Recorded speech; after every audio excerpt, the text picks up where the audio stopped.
Welcome, everybody, to the Lone Star State. Welcome to Texas Motor Speedway.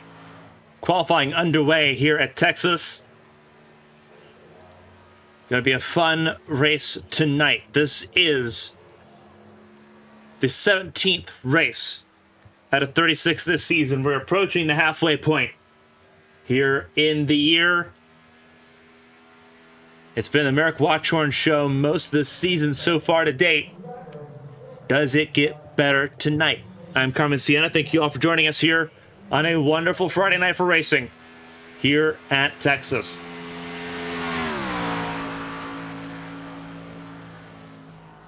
Qualifying underway. Merrick Watchorn on his second lap at the moment on provisional pole.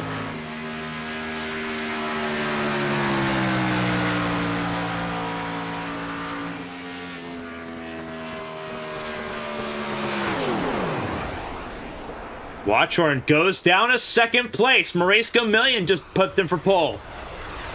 Let's see what Eli Sasek can do.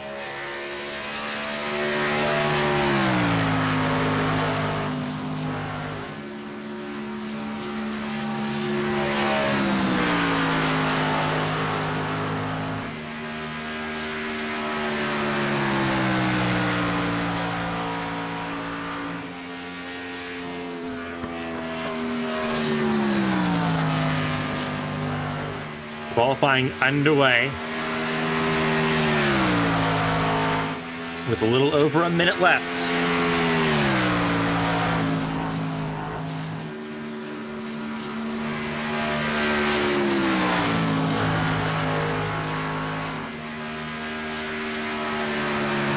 Sasek, first lap, done, completed. Fourth fastest for the 71 for Ascent Racing.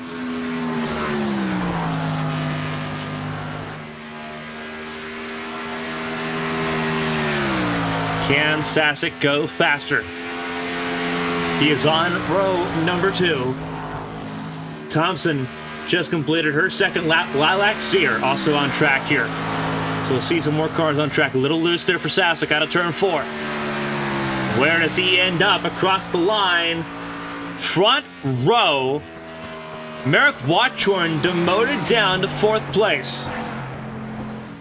As eyes turn to Lilac Sear for SRC Racing. 2 career wins and Champ Car, still looking for her first here tonight in the TWIGI iRacing series.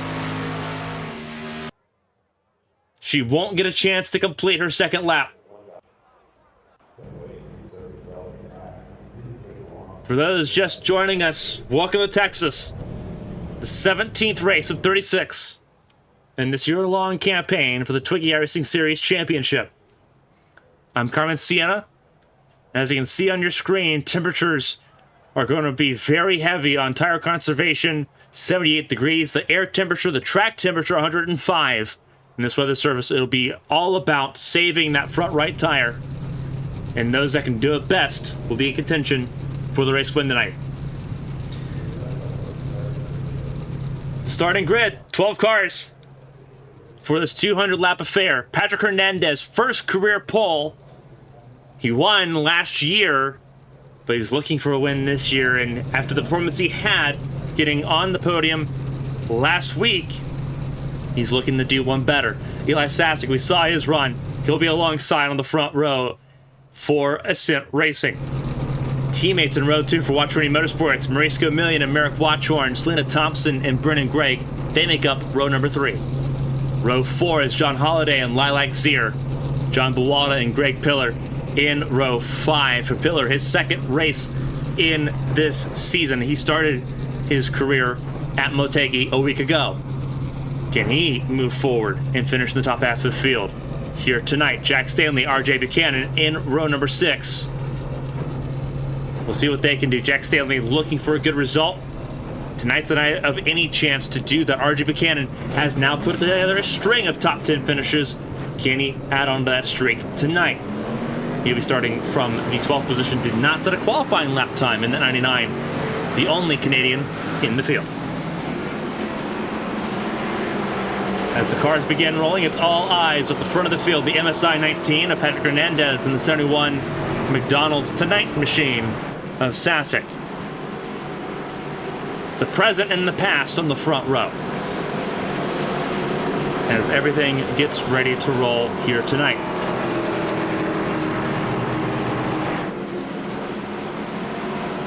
We got plenty of time, we got plenty of miles to settle it here in the Lone Star State.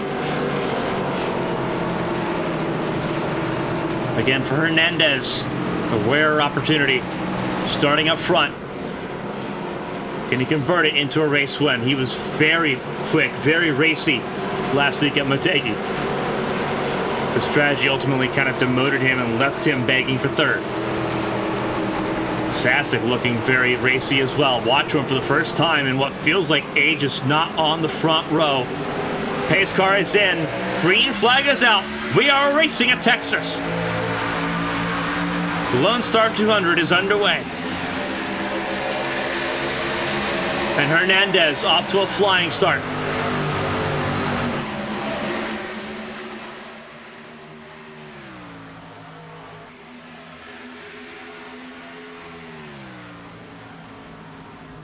Hernandez doing a phenomenal job so far in that number 19.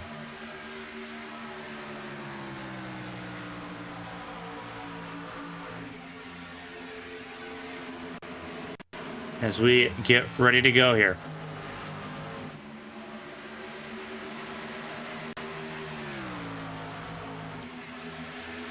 Going to be a wild time here as we look further down the order. Merrick Watchorn still sitting in fourth as Sasek has dropped down all the way down to fifth place. As this race settles in and gets underway, I get to welcome now my co-commentator for the night, Callie Heydt. Callie, the race is underway. Welcome to the booth. I see you get to do double duty here, doing the 6 hours of Watkins Glen, and now doing broadcast commentary here at Texas. But 12 cars, Old Texas, another tire-saving track here tonight as everyone gets settled single file early on in this event. Hernandez at the front by 1 second. That's what the gap nearly is. It's teammates 1, 2, 3 for Watch Running Motorsports. The only teammate missing at the moment for the team, Jacob Elkins. We hope to see him next week at Kentucky.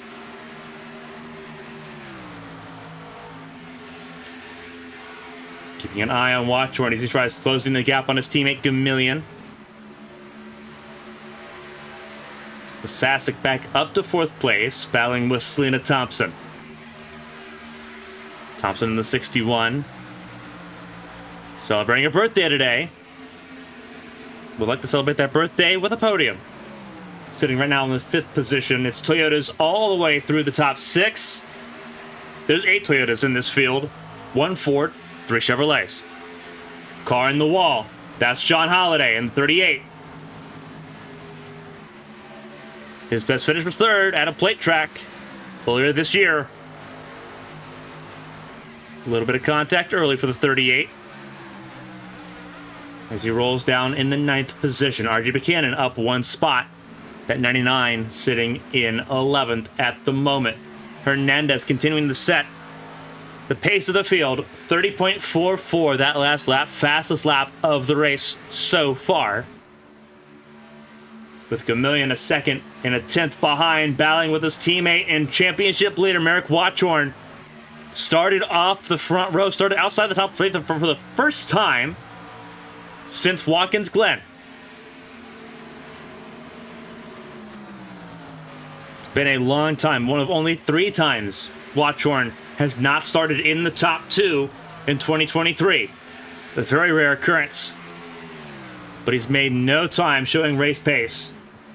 Getting up to 2nd place. Biggest gainer so far is Jack Stanley, who is up 4 spots. Watchorn's up 2. Those are the 2 biggest movers of this race so far. With Hernandez, Gamillion, Sasek, Thompson rounding out the top 5. Brennan Gregg sitting in 6th very quietly. Right there at the beginning of that midfield. Brennan Gregg, no stranger to being on the podium. but very much has lost his footing a little bit. With his teammates, Brady Weileman, Chris Howell, and Alec Daffin nowhere to be found for the second week in a row for Alec Daffin.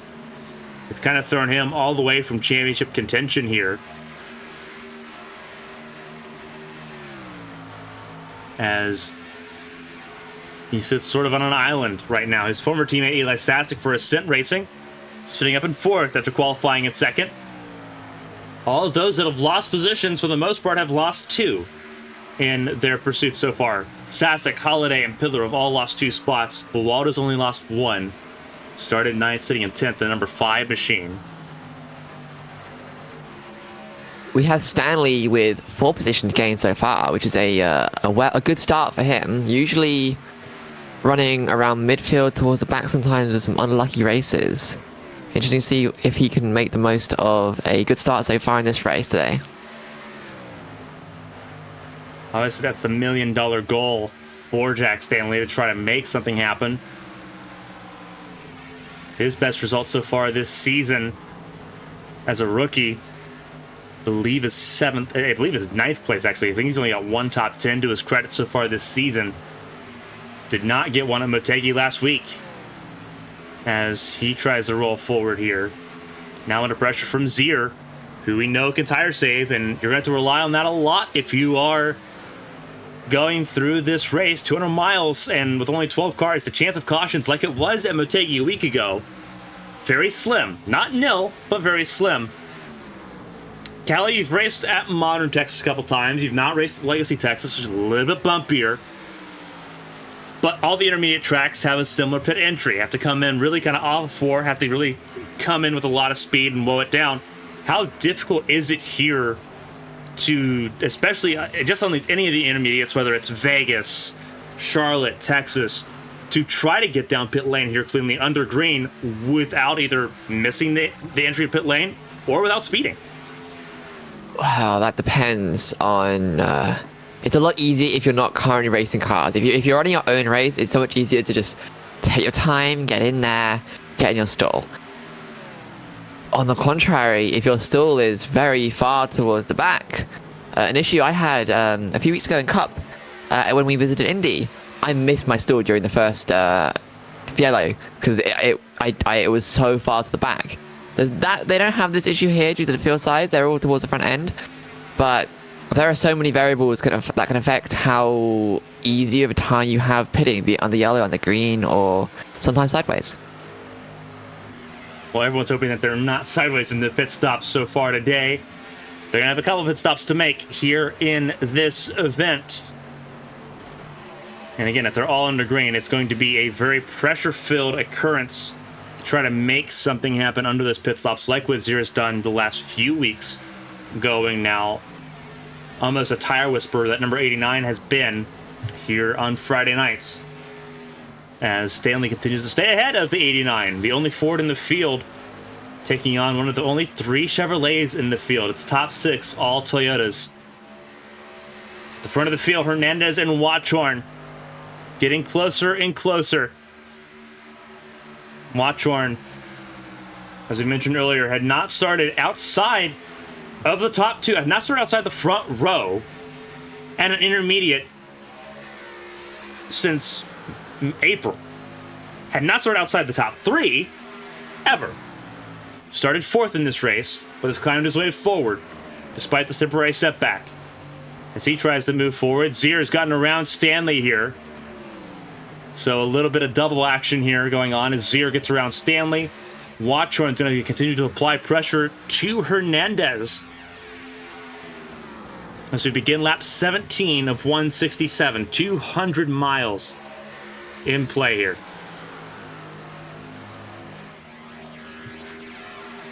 And while we're here, got to give a giant shout out to Aerotech giving us a raid tonight. Aerotech, obviously, coming off of the Super Rick competition, V8 Supercars. Here, hope everyone had a fun time tonight over in that competition. Welcome to the TWIGI iRacing series for those that are new. But Aerotech showing us some love here on an amazing Friday night, right before our Pride Week begins this weekend. Let us know how you enjoyed tonight's race over on Analyst stream.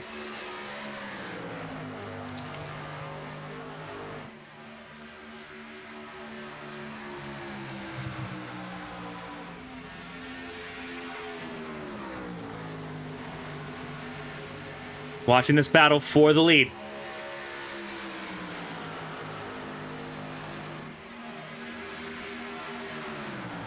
Watchhorn shadowing his teammates. Teammates at the front of the field. Rolling through. Hernandez was the pole sitter of this race. Has led every lap so far. But Watchhorn charging through. Takes the lead through 3 and 4. And begins lap 20. With our first lead change of the race.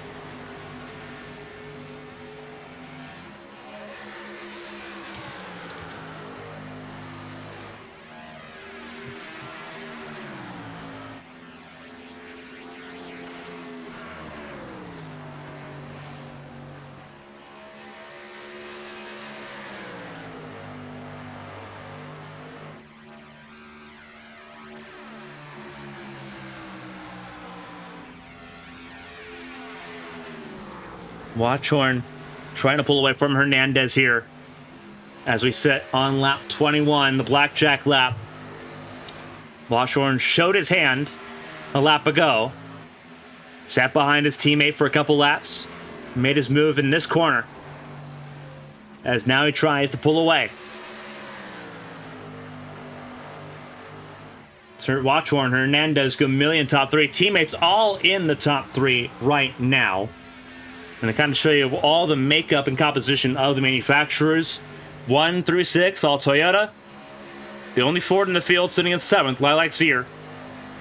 Now trying to make advancements towards her teammate for SRC Racing, Selena Thompson. Hernandez not going without a fight here. Still putting on a show. Trying to go after a teammate and team boss, Merrick Watchhorn, and championship leader for that matter.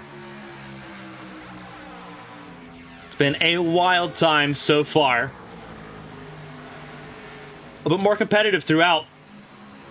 Kind of looking here side by side for 6th place. It's Zier and Thompson.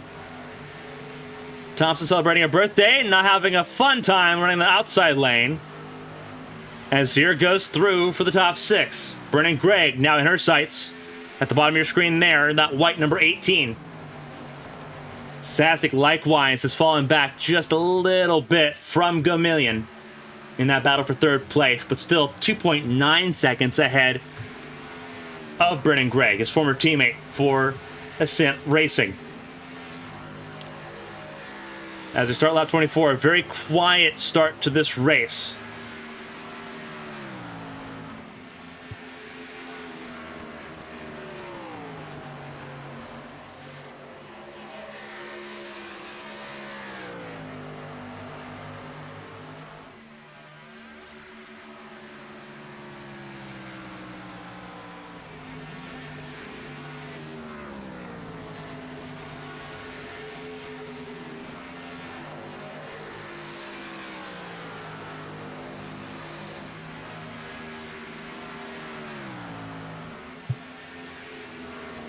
Sasek falling up more and more off of Gamillion just as Watchhorn pulls away little more by more from Hernandez. 0.6 the gap between Watchhorn and Hernandez in this battle for the top 2.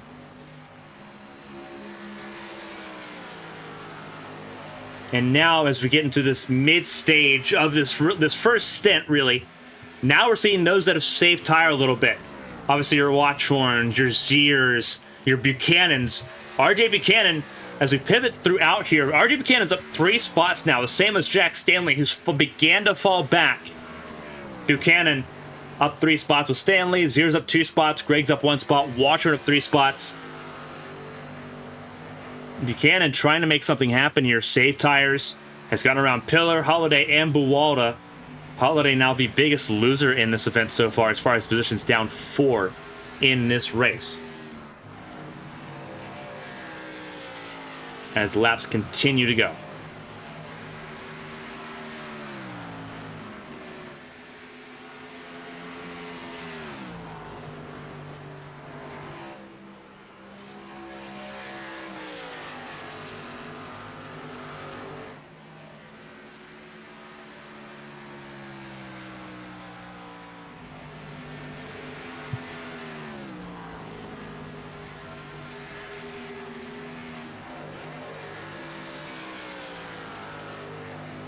Buchanan sitting right now in ninth place. Watchorn's pulled a second over his teammate.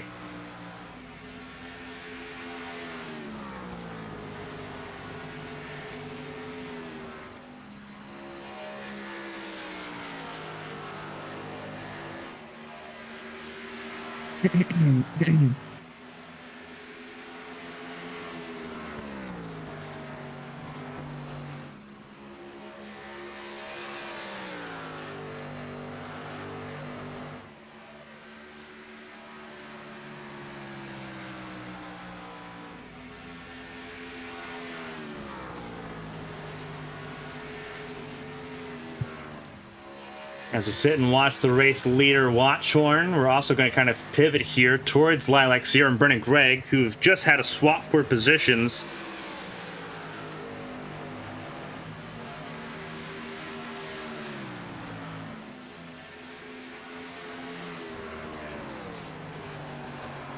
Zier now up to the 5th position. John Holliday's been the first to blink. John Holliday in pit lane. So Liam Thompson in. The 61 car is also in. So pit stops may be beginning here. Thompson tried to get slowed down just in time for that pit entry at the exit of turn 4.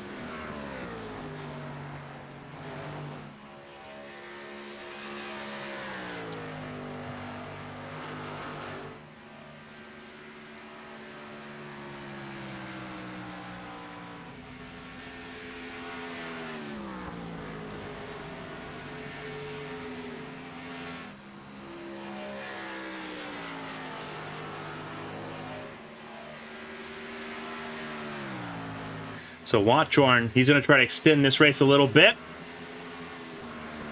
As Gamillion sits in 3rd, Sasek in 4th, Zier in 5th.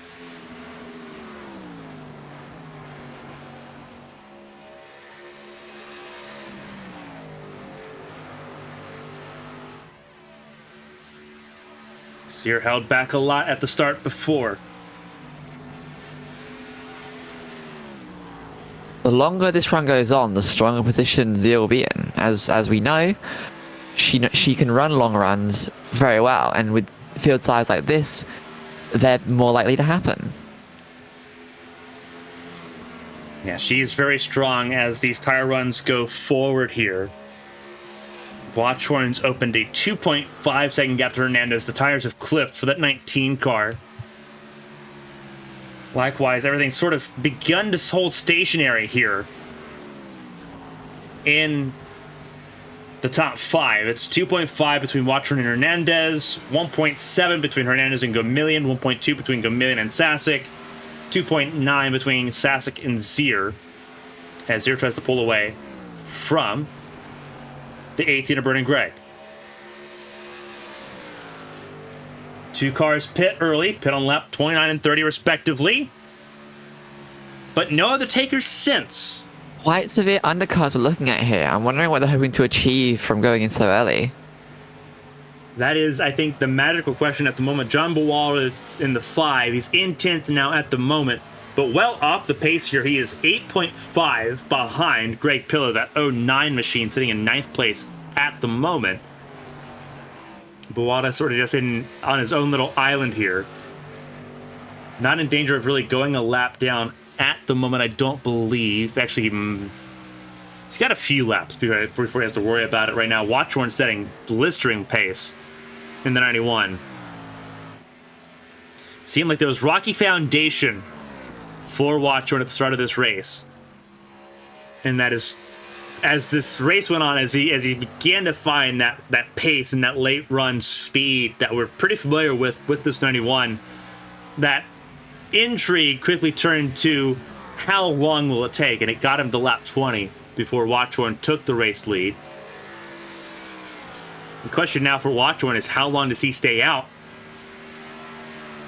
No one really ran a full race or full fuel run in practice. We know the pace has dropped off significantly. Almost a second and a half has dropped off between fresh tires and worn tires. 30.6 was Watchorn's best lap, and he's running 32 flats at the moment. His teammate running 32.3 set the fast lap of this race for Patrick Hernandez at a 30.44, and it's almost an even 2 seconds off that now. Pull up the track map for everyone to see sort of where everyone's at. 12 cars, very easy to keep track of tonight.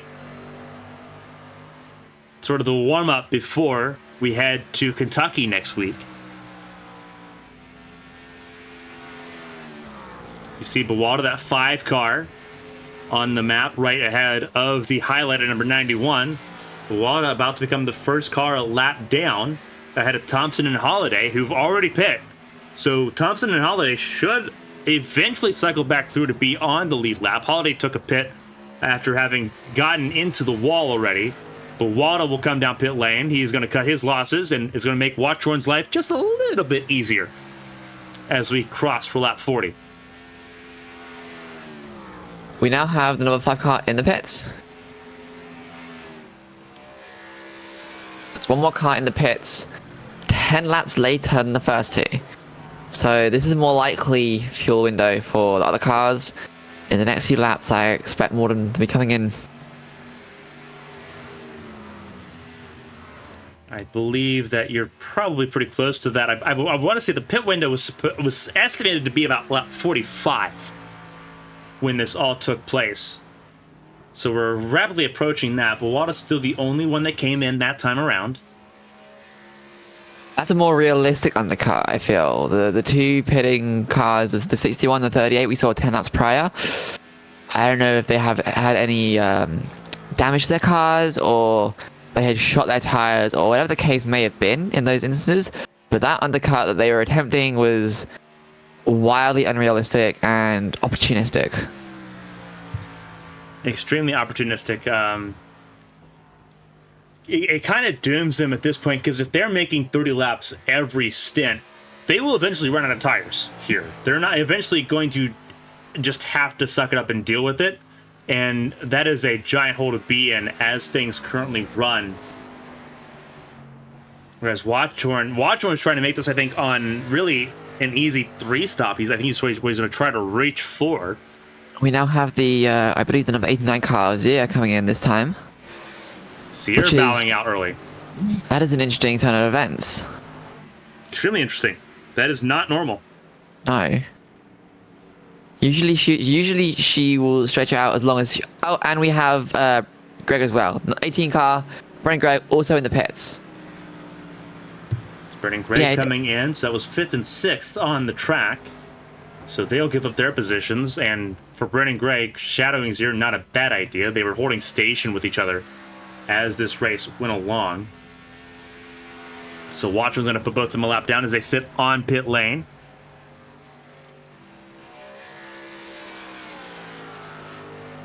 And I believe we have the number 99 car of Buchanan also coming in for pits.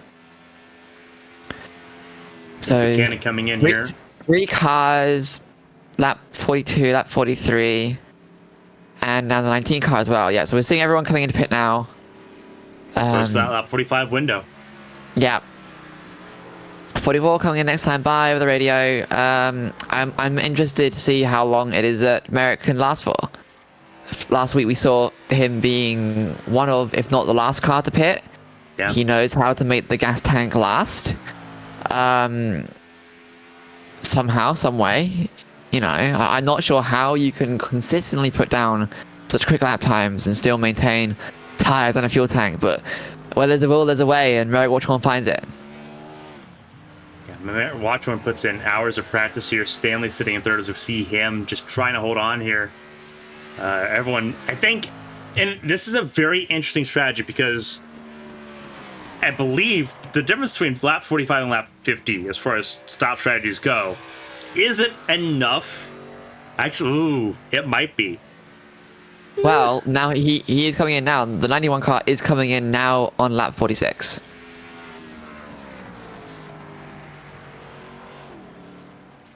So realistically, everyone that's pitting now, between now and lap 50, they're making it on 3 stops. Watchorn's in. Now we have remaining the 71 of Sassex and the 95 of Stanley. Stanley, who's now going to be promoted up to second place as Yeah. he passes Watchhorn. Yeah, Watchhorn in pit lane going to take a full stop here. 15-second pit stops. Time in pit lane closer to 41 seconds. That's time you lose taking a pit stop here. And really, it's longer than that, depending on how conservative you are entering pit lane here at Texas. It's easily closer to 50 seconds by the time you get out of pit lane and back onto the track out of turn 2. Sazek in and Stanley also coming in this time by. So now we have every single car, their first fuel stints done. Their tanks run dry. And none of them could make it to 50, but it doesn't matter because it's still a 3-stop race for them anyway. Thompson now look competitive for a moment.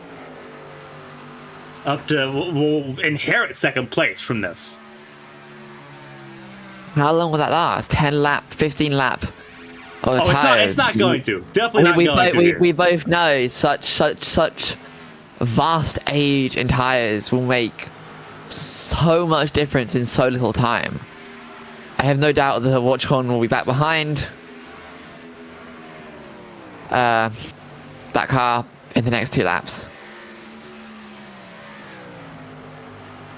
Yeah, Thompson's got to somehow manage to find a stint closer enough to that 45-lap run that we're seeing here. You have to make that move happen. Stanley, I believe, coming out of pit lane now in last place in this race. The first car now, no, it's really the third car off the lead lap. As Watchhorn's quickly put Holiday and Bawala back a lap down on those fresh tires. See, in these kind of situations, when you make these vast offset strategy calls, your only hope of maintaining your current positions is a safety car.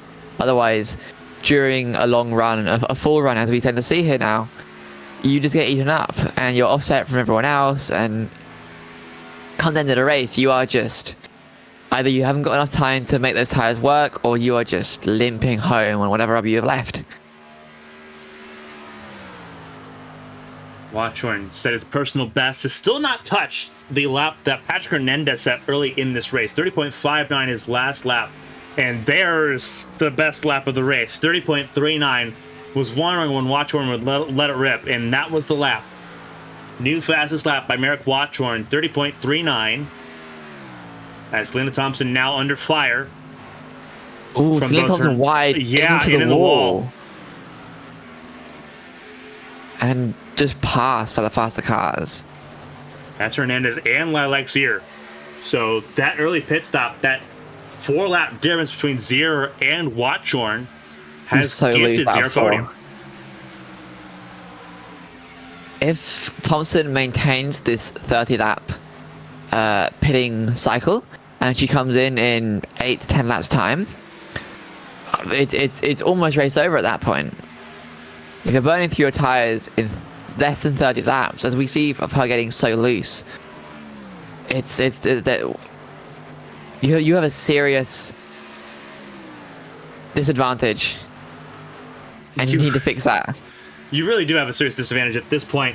If you look at, I mean, honestly, just looking in general, because this is a tire save race. This and next week in particular, with Kentucky coming up, are going to be fuel or are going to be tire management races.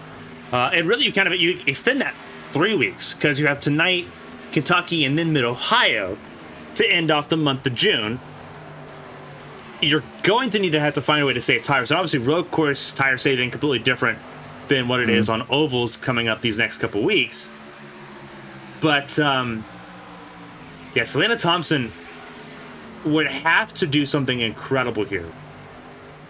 Or be incredibly, incredibly lucky. Yeah, it had to be incredible because that's an extra. So you look at pit stop deltas, right? And just looking at the pit lane delta, 41 seconds, we'll throw 50 seconds in there for pit in and pit out. That's an extra 50 seconds you are spending not at full bore. That is almost 2 laps extra time on pit lane. Accounting for catching up to speed, it is basically 2 laps. Exactly. That is very, very, very rough to try to make up. And Thompson is not the fastest car in the field. So that's going to be a very interesting thing to kind of keep an eye on, because for Selena Thompson, her objective now is try to finish on the lead lap here. Objective survive, I believe, is the term. No, that's the objective for everyone participating in Watkins Glen right now. That's objective survive. I did pretty well. Throw it up. I did pretty well out there. I only scared a few cars and my teammates. Well, you didn't have the LMP3s to scare. No, that would have been a lot more fun. But I got to tell you, with how splits work, the level ratings of the LMP2 cars in my race, oh, they're terrifying. Because the Cadillac does not have the speed advantage to just soar past them on most straights. You need to be right behind them before getting... You need to be relatively close before you can get past them on a corner. So they're completely unaware of you. The GT car's not so bad. You can fly past them. But if you're trying to race a car in your class and you have P2s around you, good God, good luck. You're in for a wild ride. Right now, it is pretty well easy sailing for a lot of drivers here so far. We're watching Brendan Gregg and Maurice Gamoyan. There's about a 3/4 second gap between these two. Closest battle on track right now is between the 09 and the 99, Pillar and Buchanan. This is for 8th place on track. Both on the lead lap. Actually, no, both a lap down, excuse me. As Sasek now the last car on the lead lap. But safely so. Half a lap still between Watchorn and Sasek. But it shows the difference in pace between Watchorn and the rest of the field right now. 31.08 compared to 31.4, 31.5s. Sasek still running decent pace, 31.2s. But still no one really matching up the 91 right now here. Everyone truly trying to fight for that second place. How Sasek has just shot past Selena. Like, there was no challenge. The tyre difference over the 17 lap stints, or the 17 laps gap between the pit stops, it like night and day. And with whatever torture has gone through those tyres on the back of that 61, not even a question. I've been watching her and she keeps getting squirrely, keeps getting loose out of 4. Whatever she's been doing to those tyres in the last 30 laps, you got to sort it out. You can't run like that. Not consistently. And so Thompson, I believe someone might have been trying to come down pit lane, but I may be mistaken on that. Thompson, theoretically, if Thompson's committing to this 4-stop strategy, she'd be coming in about this time. She's not in this time. Oh, there is someone coming in. Though. That is Holiday. Very loose, though. A lot of stuff happening in turn 4. There is Holiday trying to come in and does successfully do so.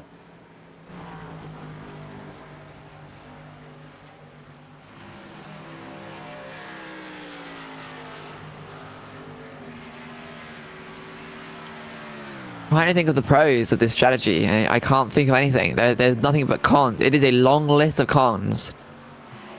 Now, so here's the thing, and this is, I guess, sort of a silver lining to the strategy that Selena Thompson's running right now. Selena Thompson could still go 45 laps the rest of this race on her stints and not have to make a 4th stop. She can dig herself out of that hole. And we know that it's a hole that was based off of tire wear and not fuel. If she goes to the fuel stint, she could dig herself out of that hole and be fine. But that's a lot of work to do. A lot of work to do. The most important part is her knowledge and knowing that she can do that. Whatever her plan is, I don't think it was thought out in advance. I don't think this was the plan coming to the race. So whatever her new plan is, she has to double and triple check all the numbers to make it work, or to try and make it work, or maybe just pray for a caution if that's the current game. Just pray for a caution, pray for someone to get loose in old tires, hit that wall, and out comes the yellow. Because that is the only way that she can reset and be put back on the primary race pit cycle. Any other strategy will require so much work, so little pace, and so little reward. There's not much really to look for in this, other than where she is now. All the other cars behind her are laps down, or a lap down, with Holiday recently parking it and getting out of the car. Holiday, the first retirement of this race, not for mechanical issues, just a natural retirement here. As right on board with Buchanan, this is still the closest battle on track. Zier and Greg battle for third place. It's still 7/10 or still 3/4 of a second. They have not made any inroads. They have been level standing this entire stint so far. And if we're looking at laps and where everyone should be coming down pit lane, you're looking at about lap 90 to lap 94 is when most of these drivers will be making their last pit stop side. Or, sorry, lap 86 to lap 92 is when the second round pit stop should happen. That math's a little bit wrong there. Watron can go to lap 92. Sassy could go to 94 if he wanted to. But I don't think there's a lot of incentive to go much longer than that.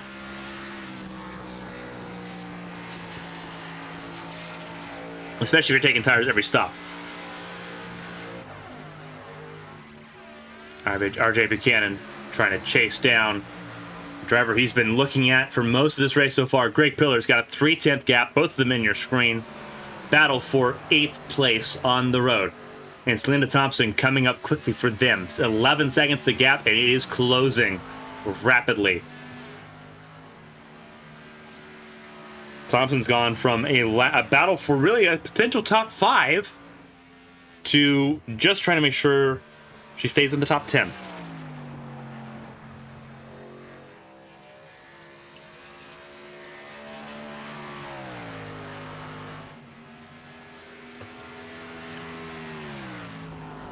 Again, for everyone spending time with us here on a wonderful Friday evening, no matter where you are around the world, thank you all for tuning in to ABN, the TWIGI iRacing series. This is the Lone Star 250 here at Texas Motor Speedway. I'm Carmen Sienna, alongside me, Callie Heydt.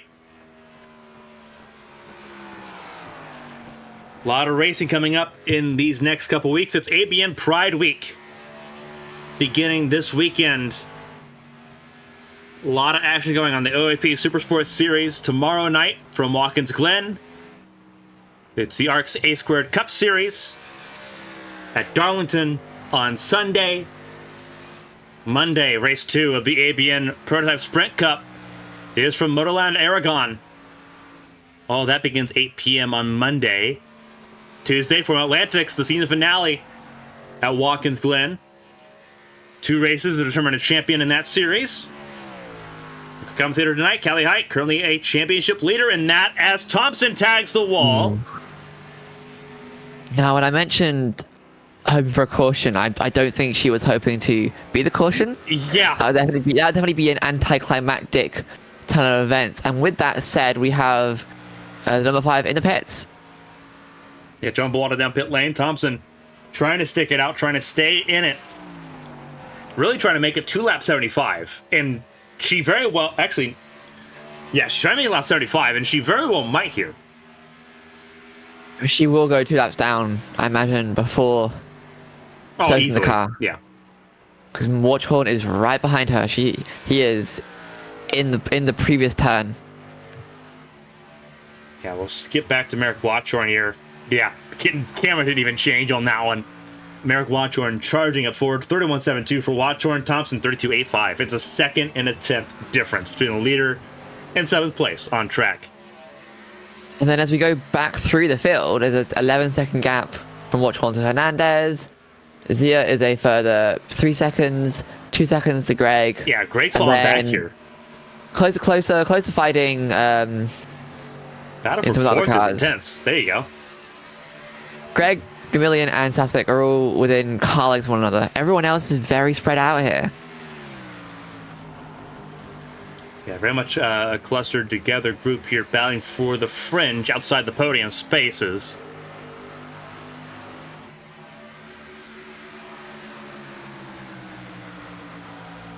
Gamillion trying to make a move here on Brennan Gregg. Gamillion on 2-lap fresher tires than Greg. Sasek on the freshest of the bunch. Based off of mileage, I should say. Sasek sitting right behind this group as they battle for that 4th spot.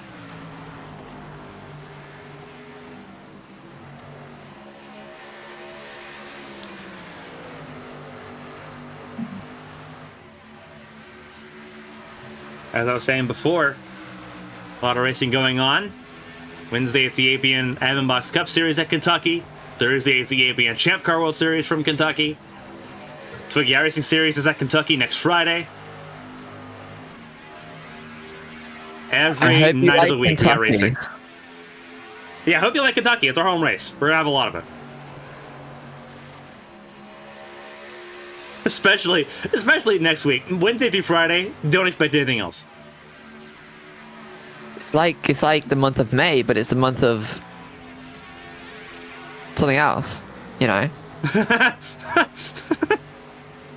So Indianapolis or in Kentucky, not being the highlighted state for a month like this, though. Would you say, Carmen? You found the joke. Yeah, I found the joke. That's our home race, though, so we got to make it work. It's either we did it at Kentucky or Mid-Ohio. And one of those tracks has mid in the name. Can I suggest in the next live picking a better state to be from? Yeah, sure. Let me just re-roll the birth lottery. Well, you can't do much worse. Maybe Texas. I was about to say, let's look at the walls here. What the walls say? I'm not sure what the walls say, but I can tell you that the 61 is going to be reading the nearly in the wall again. Nearly going to be reading the pit lane walls very, very soon. I believe they just called in. They're going to be pitting. So they extended their stint, which is what they needed to do to try to make sure they safely make it on just 2 more stops. So Thompson. Not the easiest road to go through, but very valiantly understanding what needs to be done. Thompson comes down pit lane and will drop down to the 11th position with this pit stop. Watchorn already got by. Hernandez 13.2 seconds behind the race leader. Zier still safely in 3rd. Brennan Gregg has fallen out of this little pocket battle. You see that white number 18 now lingering back in 6th. Battle was mostly falling down to Sasek and Gamillion.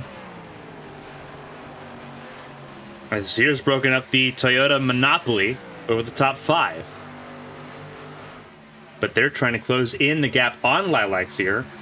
32.2 for Zier. What was Sasek's last lap? 31.98. They are closing the gap a little bit. 3/10 the swing that lap in favor of Sasek and Gamillion. You know, we mentioned the Toyotas a lot here, and I have to say, and I'm sure you'll agree with me here, I'm disappointed at the lack of representation from General Motors. Only 3 cars tonight, one of which is already retired. Yeah, it was very interesting. They had 16 cars at Motegi last week, and it seemed like, okay, there's a resurgence, there's a lot of new faces. And then, I believe because of the Watkins Glen 6 hours, a lot of those drivers were part of the same group. Yeah, and they were kind of just, they were doing that. So this was sort of an immediate, just a drop race for them. Mm-hmm. And a lot of them were Chevrolets. You look at the Melon Rave racing team, that was Blowers, that was Casey Alice was a part of that group. All of them. I really do think that, I think that races should be scheduled around special events. Because hosting one on a weekend like this, where there are Friday night splits and there are early Saturday morning splits, it doesn't help anyone. If you have to choose between a series where there's a race every single weekend, or a special event that you really, really like, maybe, or cars that you really, really enjoy, or something that might be more of a tradition for you now with your team, well, it's a no-brainer. You're making people choose between this and that, and there's no reason for it, and it's so unnecessary. And then it impacts everyone that does maintain their participation of the league, of the race.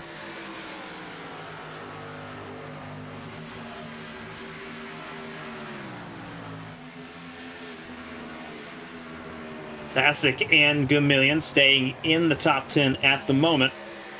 We're staying really in the top 5 at the moment. Again, pit stops coming up here soon. So Selena Thompson did a really good job of closing that pit stop gap. What was a 17, 19 lap difference should be a little more than just 12, about 12 laps, 10 to 12 lap difference.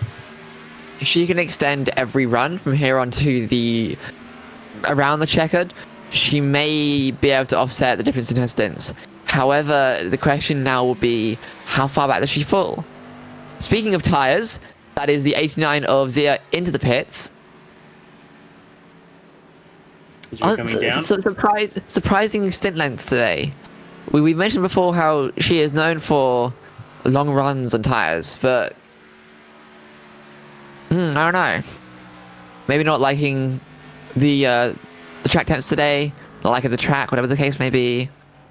Tires may be unsavable for Zia today.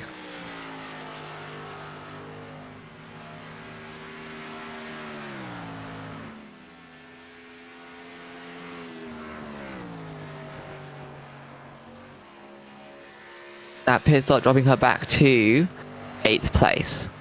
Burning The Gray position comes she down. started in today. Yeah, Zero not where she wanted to be strategy-wise, and that was almost from the drop of the green flag. Had the pace, had the late run pace, just didn't have the ability to really stretch it out and go further in this run. And we have the number 99 car also into the pits now. So these the first stages of the second stint are coming to a close. They'll start piling their stalls over the next few laps. We're expecting the 91 car to last until roughly lap 92, based on his first stint of a 46 lap stint. Buchanan came in pit lane and now back out in 10th. Stays ahead of Buwalda here.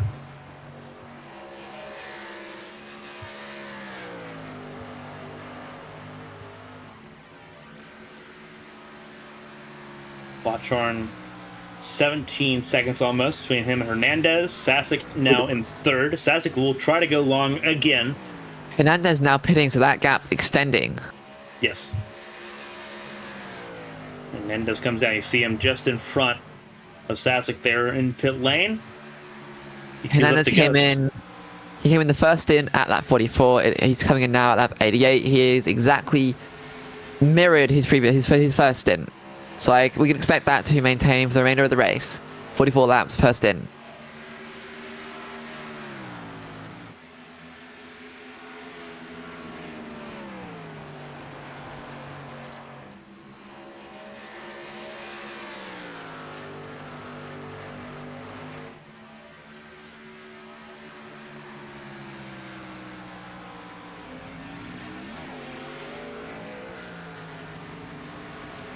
Sasek up to 2nd place.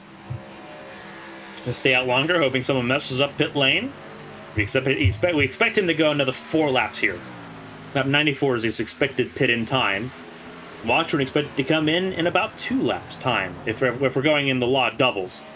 From 46 to 92, from 47 to 94.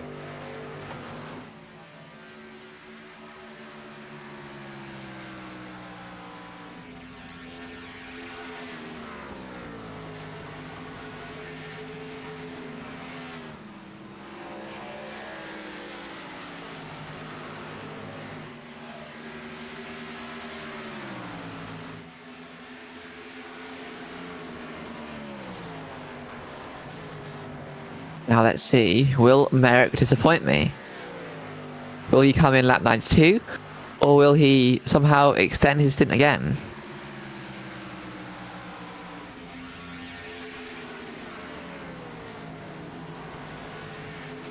I am disappointed.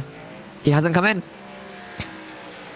Trying to extend that gap just a little bit longer here. And he's in a position where he doesn't have to worry about what's going to happen here if he gives up a little bit of pace, because he's had so much time to build that gap. There's Hernandez having to split between traffic. Greg Pillar comes in. Hernandez back up to 4th. As everyone tries to navigate, that's the 99 of Buchanan.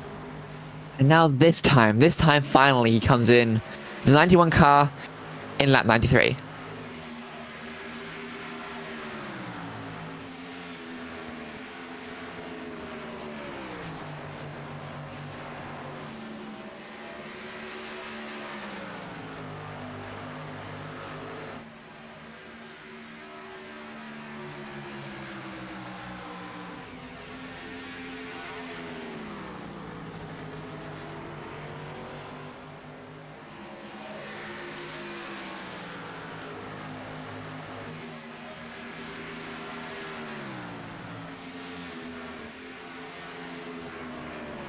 So, some reference on tyre statistics. Merrick's tyres coming off were around 46%.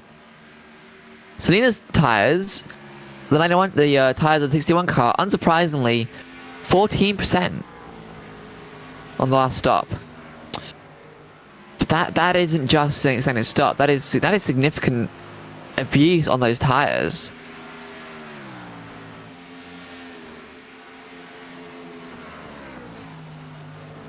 And it leaves you wondering what change in pace might or change in driving style might at least Selena be doing compared to the likes of the top runners in this race, the likes of Watchhorn and Zia, who both have significant experience in tyre saving. What is it that Thompson's doing differently that is causing such significant wear to those tyres? Because I don't personally see anything out of the blue, other than getting loose every now and then, hitting a wall here and there. Significant changes of tyres, and yet still not running too bad. Only an 8th, given the circumstances. Yeah, definitely could have been a lot worse. And had Selena stayed on that lap 30 strategy, that 30, 60, 90, 120 strategy, no doubt in my mind that an 8th place would have been completely out of reach. By the time we got to this point in the race, it would have been completely over. But now Thompson's got a fighting chance. Stanley comes in, so Thompson will actually move to 7th here, quickly so.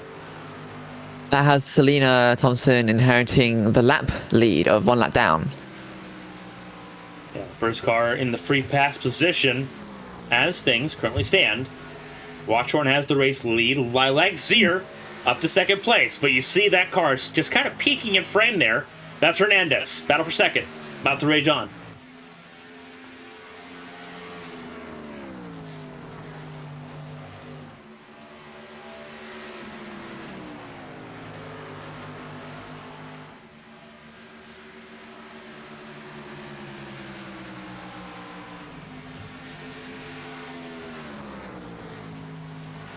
Merrick Watchhorn, another fastest lap, 30.28.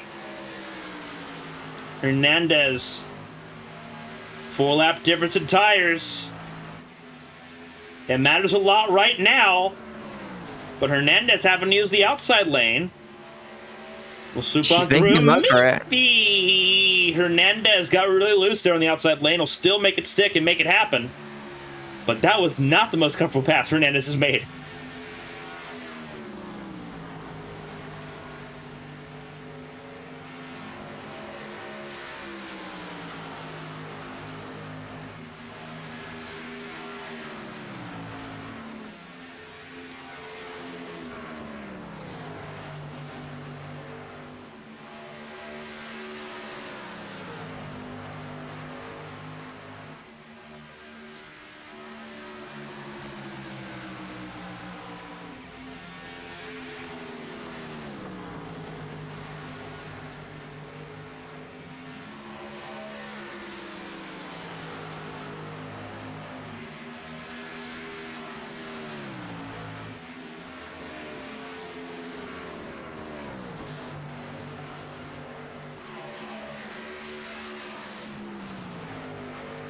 Quickly losing that battle for 2nd place. Sasek at a personal best, but down in 6th. Has a lot to climb to try to make up time to Mauricio Million. That staying long has not helped Sasek out at all tonight.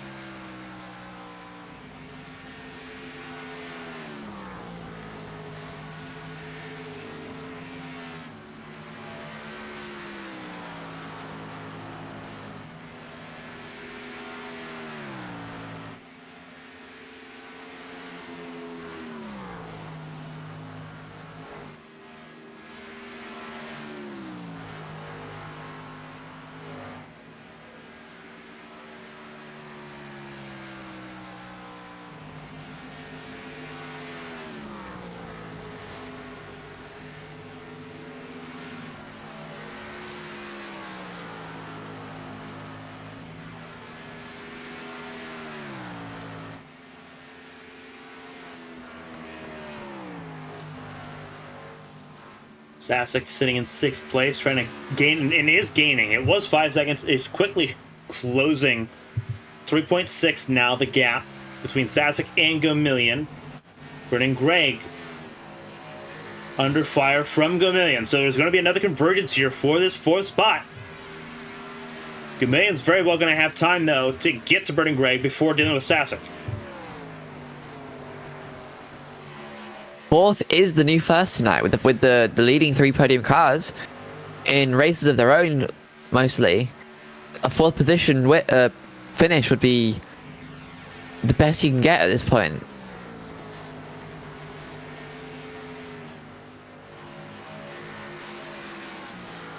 Yeah, you would need a bit of a miracle here. You would need either one of the top 3 to tag the wall very hard, and none of them have done so today. Or you would need that illustrious first caution, which we did not get at the start of the race. And it makes it very unlikely we're going to get it now. Oh, don't worry. Selena's trying.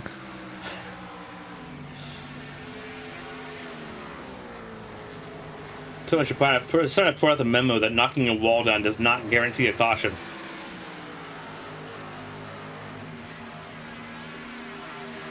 Brennan Gregg and Gamillion, close battle, and now on track, and now facing each other off. 5-lap difference between Gamillion and Gregg in favor of the 44. And Sasek, 5-lap advantage over Gamillion.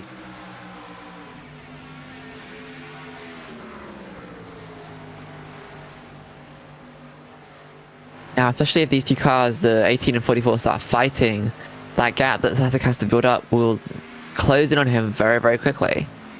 With the tyre advantage that Gamillion has over Gregg, the fighting will definitely happen soon.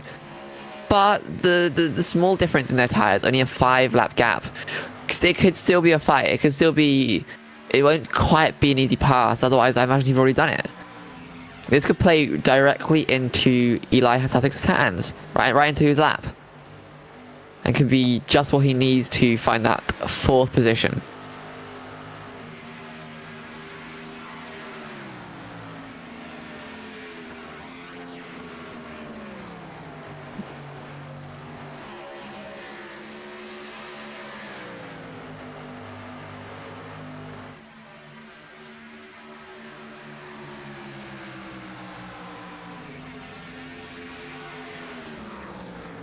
Brennan Gregg holding off Gamillion right now, and it's going to help out Sasek, who is now only a second away and in clean air still. So he's closed down this gap a significant amount. Thompson's fallen down behind RG Buchanan. But Gamillion's still stuck. Has not found any significant inroads versus the 18 of Brennan Gregg.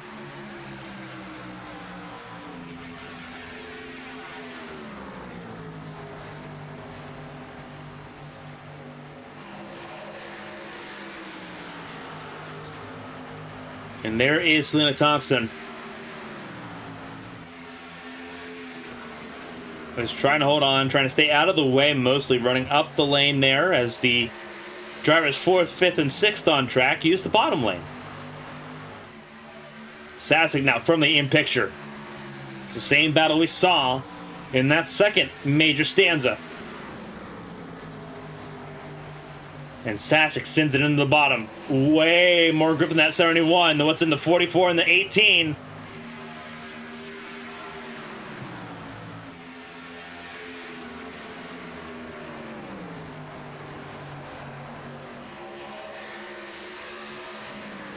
And 71 makes the pass from the 44 down the inside. Has the run on the 18, goes to the inside again. Will try and make his stick into turn 1. He's going to make it happen, and he's gone. Yeah, Sasek made that look easy. Yeah.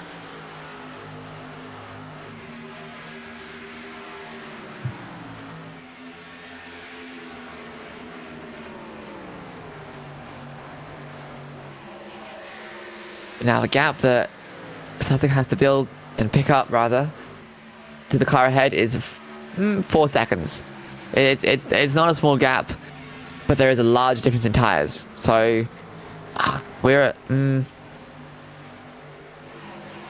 I'd be interested to see if he can make up that gap before the next set of green flag stops, which should be happening in the next 15 or so laps, I think.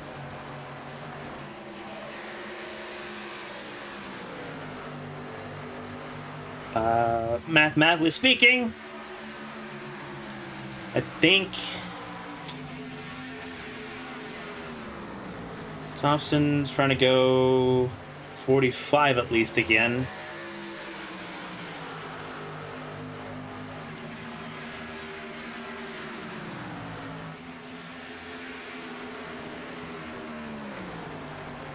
The least trying to make it to lap 125. So yeah, about 10 laps from now. I had to try to do a lot of mental math in my head. That's not my strong suit.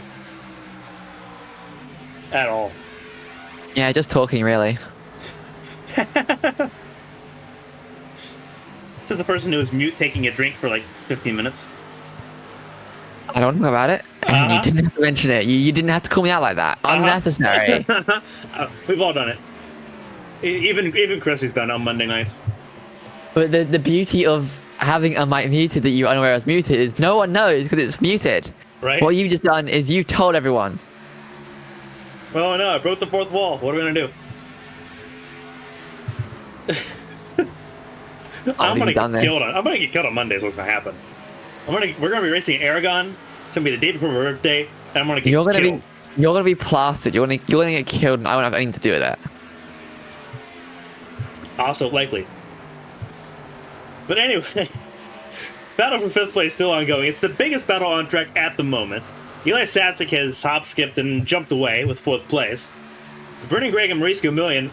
Maurice Gomillion, I thought, would have a way better advantage over Brendan Gregg with that 5-lap difference, and that's completely been eviscerated in this competition so far. And they've still got about 15, 20 laps until their last pit stop. Or what we assume will be the last pit stop. Because I believe that Selena Thompson just tagged the wall again, getting lapped for the second time by Watchorn. So even more damage. You see how pancaked that 61 is on the right side. Hard to tell if it's been 2, 3, or 5 contacts with that outside wall. In turn I think it's more than 5 at this point. Battle for fifth, finally making inroads. Maurice Gomillion had to chip away at it for a while, but finally getting clear of the 18. But immediately having to back up the quarter 3 and 4. The fight is not over yet. Very far from it.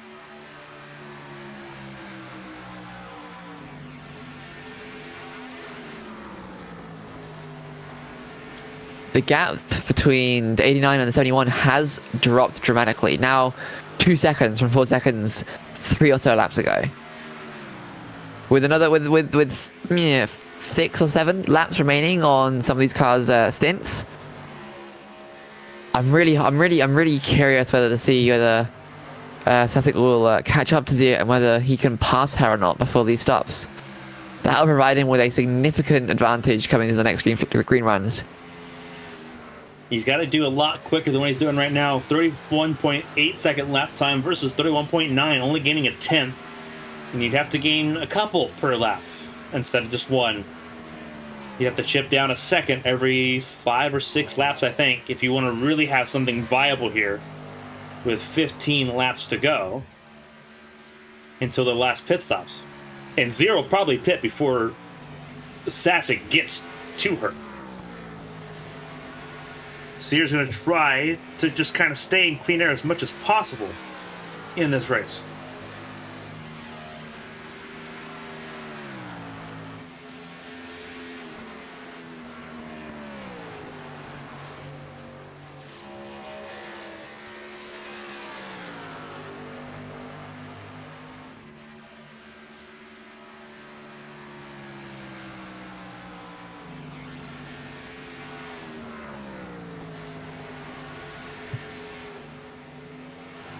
Coming to about 40 laps to go. With Watchorn, Hernandez, and Zier still in the top 3. Watchorn's opened up a 22-second gap.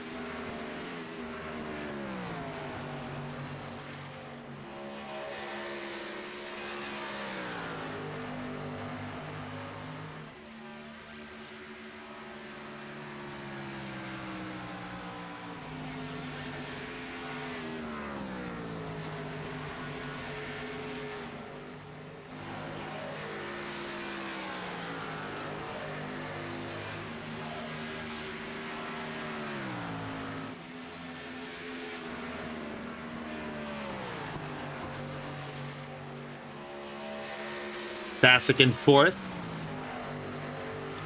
Zier's up ahead by about a second. So he's clawed it back in. You know, talk about closing that gap down. He had a couple really good laps to make that happen.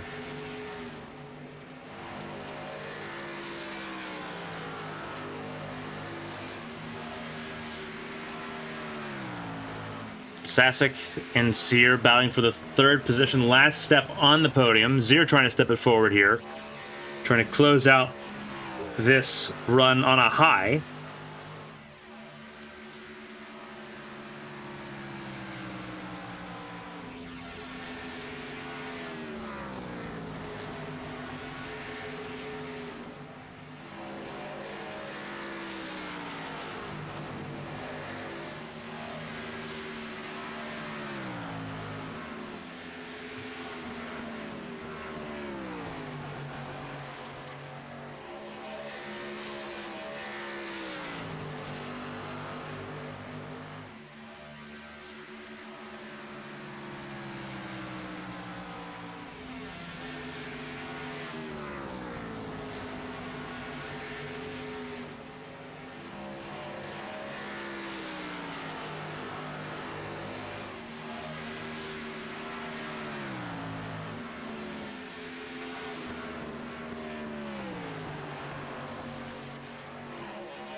"41 laps to go." Selena Thompson has come down pit lane as expected, but is now safe to go the rest of the distance without stopping on pit lane.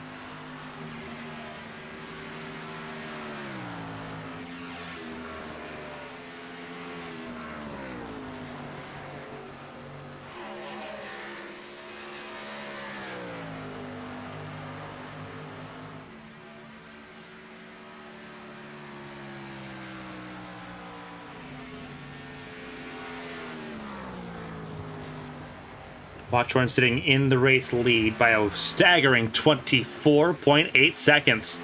Buchanan's come down pit lane. We expect Zier to come down pit lane. Arguably anytime after lap 130 would be a safe bet. And there's trouble! Trouble! Thompson and Hernandez! Thompson went for a ride. The first caution of the race, flips it on its head. Hernandez in pit lane with the front end of his car all torn up. And there's the magical first caution that everyone needed. Everyone but Selena Thompson. Everyone but Selena Thompson needed. Murphy's Law kicked in right there.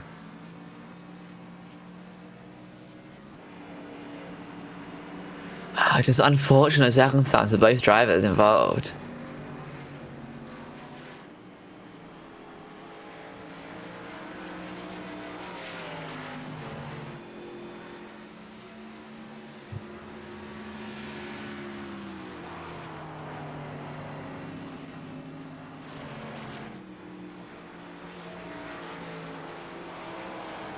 Oh no, I see. Okay. Yeah, so it looks like... So we're going to find out, because we're going to look at the replay here in a second, but you've got an early glimpse of it. Mm-hmm, yeah.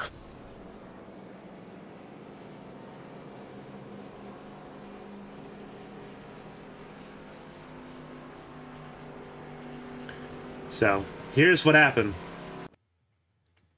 Selena Thompson got loose, tried saving it.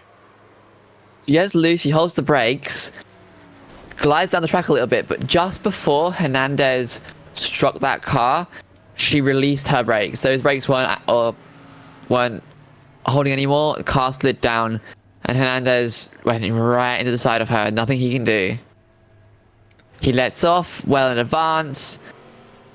Yeah, he's expecting the car to... He's expecting 61 to stay on the second lane, and it doesn't. It rolls under the first lane, and Hernandez is just along for the ride. Yeah, it's very unfortunate. We're on board with Hernandez here. It's going to be a violent impact here for him. The pole sitter was looking to have such a good race going, and just like that, it flipped on its head. Hernandez commits to the inside.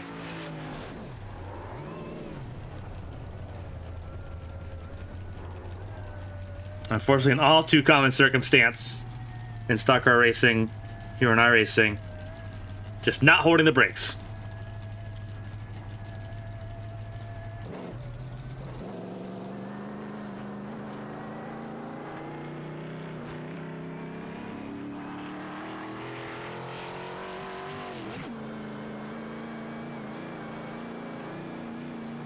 That now takes Hernandez out of any contention for any decent finishes today.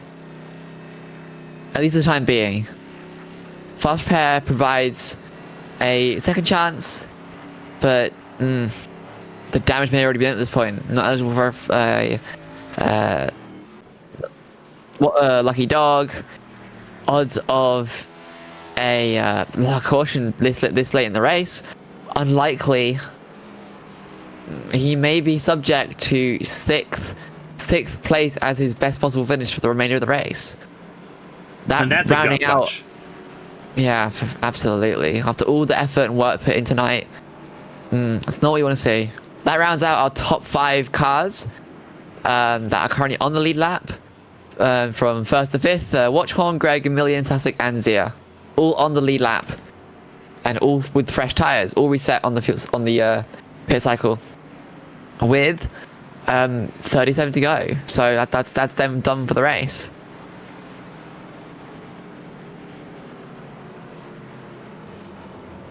Makes it a lot more simple. Makes it a lot more concise, but also going to add to a little bit of the calamity we're going to see tonight. Obviously, a lot of single file with Zier sitting in 5th place. I believe, if I'm correct on this, the lucky dog went to Greg Pillar, who was 2 laps down, so it didn't put anyone else back on the lead lap in this situation. What a waste. Now Pillar gets the battle with Hernandez here for this 6th spot. Buchanan, and there is Jack Stanley. They'll join the very tail end of the field here. Selena Thompson, who had the tow. It's going to be a long wait.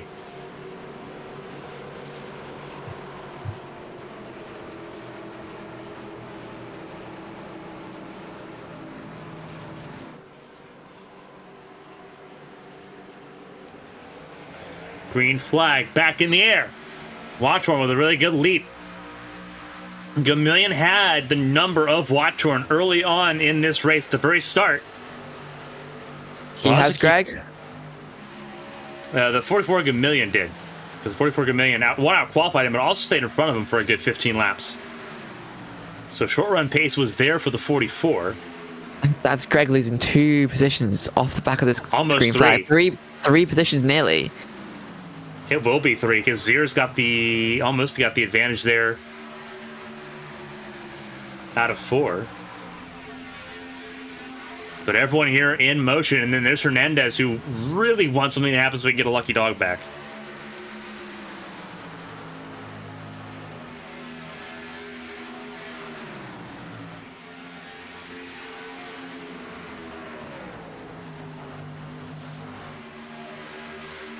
This 167 lap race has been turned from something of an endurance into a sprint just like that. Yes. 3 green flag runs, 1 caution, and now it's, foot to the floor to the finish. 32 laps from green, 33 laps from green, very short run. Yeah, just 1 tire stint going on right now. Watchhorn's got the advantage. But his 25-second gap's completely eradicated here. I don't think he minds that much. Zia going for another attempt on Greg, going on the inside of 1. Side by side into 1. Inside lane. Makes it stick and is passed with ease. That 18 car doesn't seem to be doing too well right now. I can't tell why. Same tires, same spec cars. No damage. It's like he's lost any and all confidence he may have had earlier in the race. I think it's a lot of momentum that's completely shaken out of the car.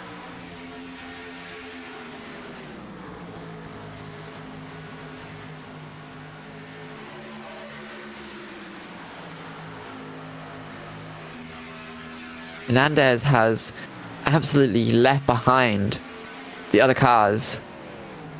But I can't say that's entirely surprising. Well, yeah, you see this battle for a second here going on right now. Sasek and Gomin are going to go out. The more that they battle, the more it's going to help. Watch one here. Absolutely. It's quickly level down, eyes focused on the car in front. And that's very hard to do when you're side by side here, because you don't get to use all the momentum off the corner. Like what everyone's at right now, being single file, you can go from the bottom to the top, use the full exit of the corner. Can't do that side by side. So there's always a lot of chatter behind the scenes of, oh, it's always Merrick winning. Why is Merrick always winning? Well, this is the reason why. You don't have to be in the same team or the same manufacturer to work together. You have a common goal, and they simply can't figure it out. They can't figure out they need to work together, or more importantly, they need to not diminish each other's pace and momentum to have any chance of a better position overall. You see that battle for third place. Chameleon and Zier. Zier looking for another podium, potentially. Getting loose out of fours here. Very fresh tires. Very, very... Oh. But then again, no one's worried about making these tires last 40, 45 laps. So you can kind of push on them and lean on them a little bit more. And Zier, that's exactly what she's doing right now. The 89. She's making it work. Yeah, right now. How long, though? How long will those tires last? How will they be coping with the weight transfer and the momentum she's trying to ask of them, you know, in, 20 laps time, where it might matter the most? Pull up the weather on the right side of the screen. The track temp's only gone up. It was 105 at the start of this race. Nearly 120. Now the track temp. Zier, you see the push out of turn 2. Almost tagged the wall there just a little bit. But now she's hassling the 71 of Sasek. So Zier's turned on the jets and is trying to set sail. And for those wondering wind direction, next to no wind, and it's due north.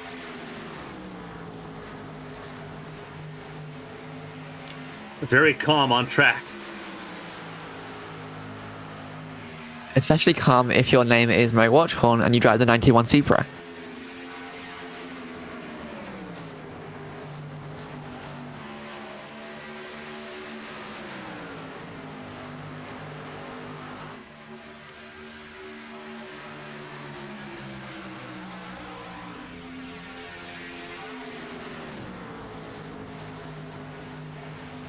Zier and Sasek lining up.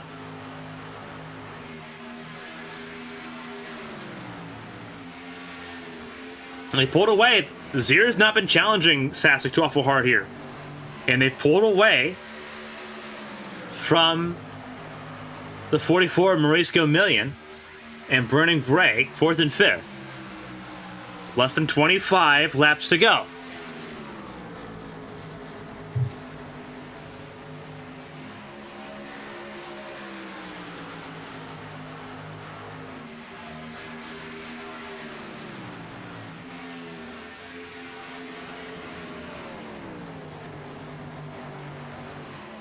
There's Hernandez in the 19, still the first car a lap down. He was hoping for a little bit of chaos there on that initial restart. The only restart of the race so far.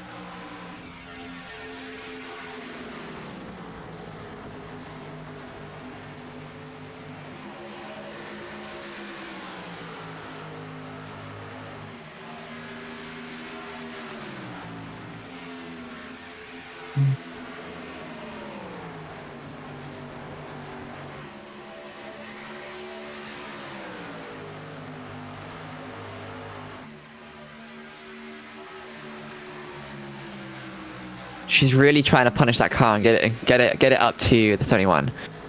Just edging over the apron of 4. And that's a trick that you can use, and that's a trick a lot of drivers have used before, trying to clip that white line at the very bottom of the track to increase the rotation. That means that she right now is battling a very tight race car behind Sasek, and you can see how it drifts up out of the corner. That car is tight. And she's walking on a very fine line. One wrong move, and you are you are going to be visiting the same wall that Selena Thompson did 20 laps ago. Absolutely. And it's very consistent, using it right on the exit of turn 2 to try to get some momentum. And Sassek's got her beat there in turns 1 and 2. Turns 3 and 4, Sears got a chance. But it's turns 1 and 2 that she just loses all the momentum. Sassek just has a better run.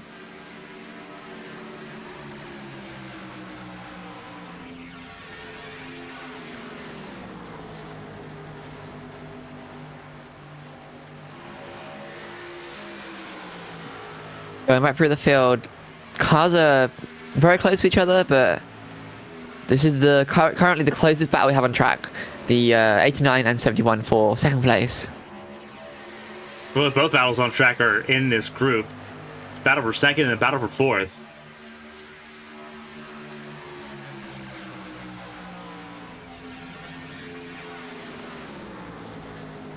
Greg doesn't seem to have the pace anymore to take it to Gamillion. He doesn't have the speed to fight him for that position. I wouldn't say we'll see that. much He's more. quicker. He's quicker than Gamillion. It's about a 10th difference, so it's marginal. But if it's consistent, Greg may be able to do something about it here in the next 19 laps. He can take his time and chip away at it. And you can see that that gap is going to shrink a little bit more and more. It's going to shrink by about another 10th here. So 31.64, 31.54 for Greg. So exactly a 10th between those two. So it's not over yet. And they're both catching up to Sasek and Zier, who have been blisteringly non-stop pace the entire stint.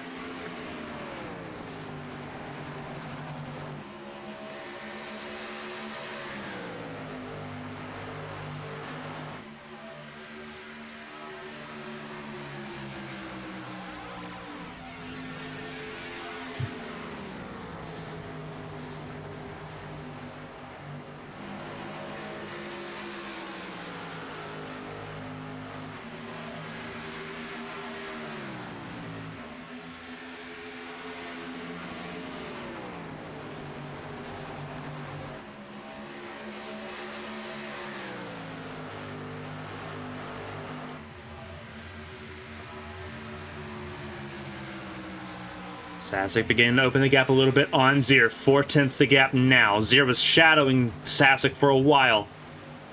But I think Zier has finally met the end of those tires, loose in the middle of 1 and 2. Yeah, those Goodyears have taken a beating. With a handful of laps to go, I don't think you can get that back. Zier's now very loose.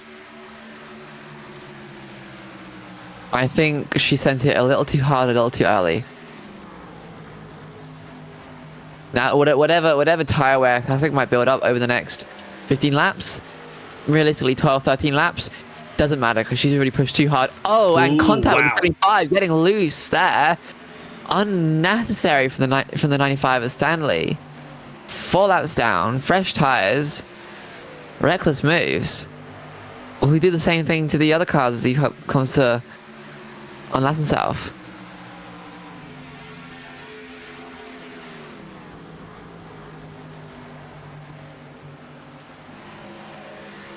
There goes Gamillion and Greg. Greg's going to go through on Gamillion. One bad move in 1 and 2. Brennan Gregg now in this fight for a podium's position. Sasek's jumping away with second place now. It's all eyes on Zier, and if she can hold on to this podium. Fight with the 44 and 18 isn't over yet. Gamillion has, maybe not anymore, but he's trying to get a run on Greg, and he has the tires to do it, I still think.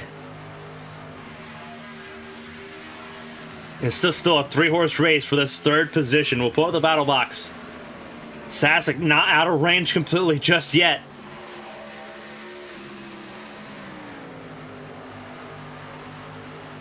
Sasek trying to run away as quickly as he can. And he's going to. The question now is who's going to attack Zier first?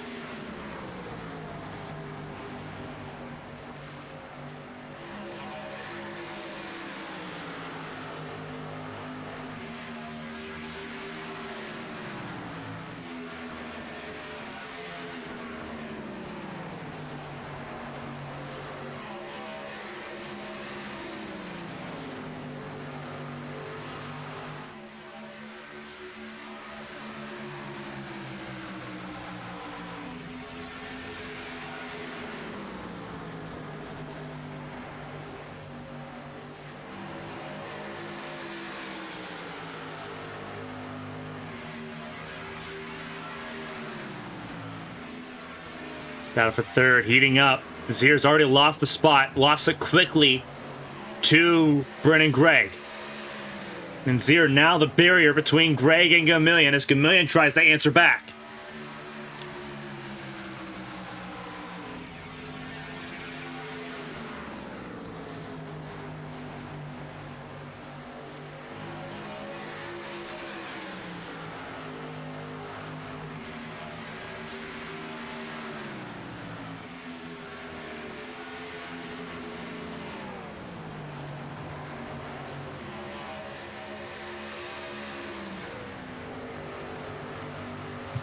And there we go again. Zier passed by Gamillion down to 5th place. All that hard work earlier in the race, all that time spent in the podium places, and it's just gone after that caution equalized the front runners and their tire strategies. And in fairness, to kind of be devil's advocate here, Zier easily could have just played the same strategy and made it work. But that charge to try to make it up to 2nd place did not pay off at all. No. As a result, it's now Brennan Gregg and Maurice Gamillion battling for 3rd place, with Zier hoping that they get together here with 8 laps to go.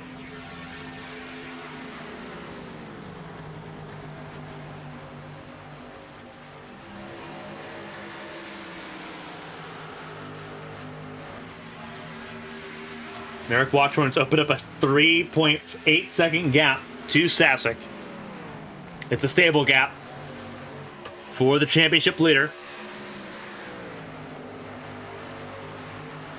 Oh, Zier loose, very loose in 4. Keeps it on the track.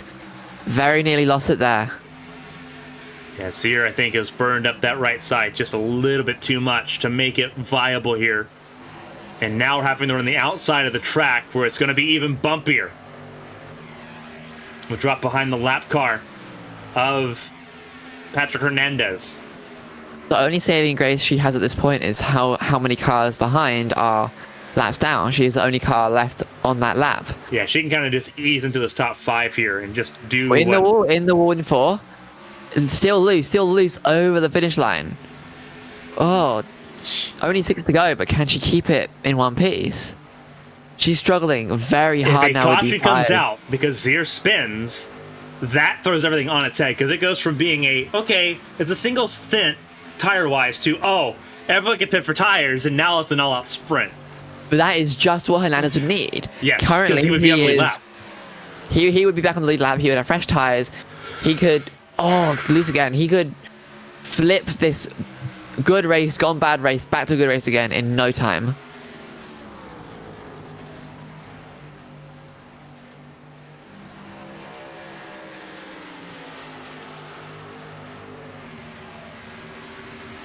What a wild turn of events here. Zier trying to hold on.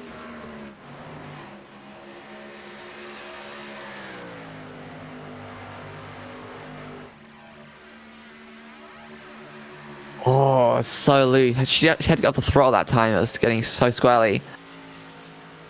Yeah, Zier's struggling a lot right now.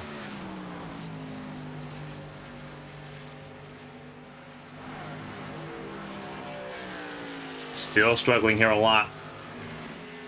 Gregg and Gamillion still battling.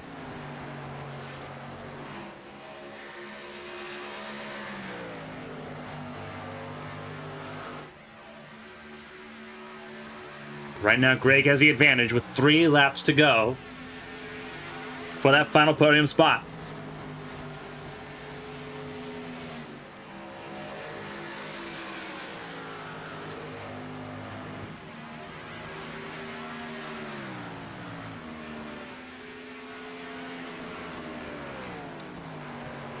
Gamillion gonna have to try to see if he can put together one final push.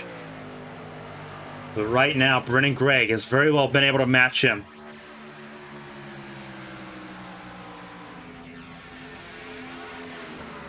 Was faster that time by over a tenth.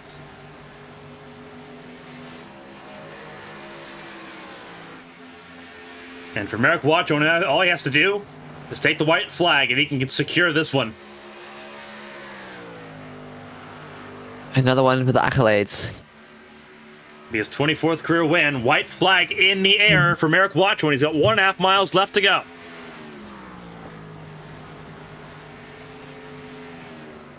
open up a 4.2 second gap on Eli Sasek, who will finish on the podium.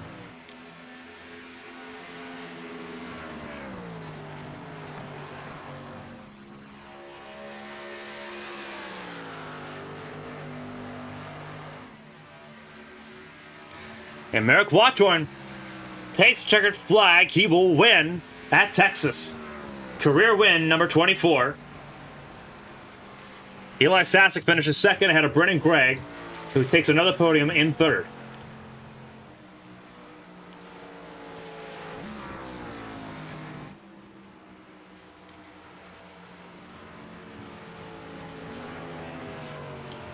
"24 career wins for the championship leader."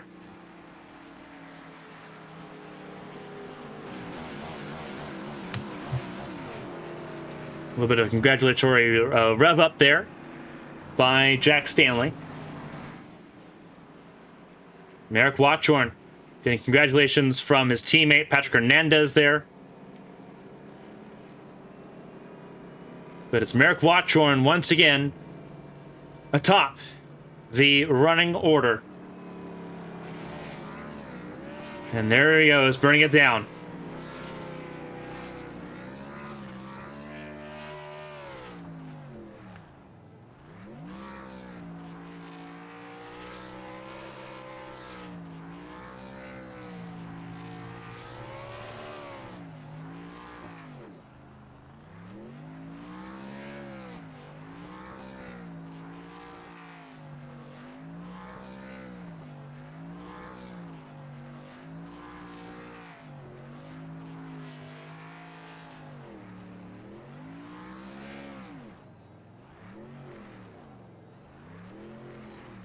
Merrick Watchorn extends his championship lead.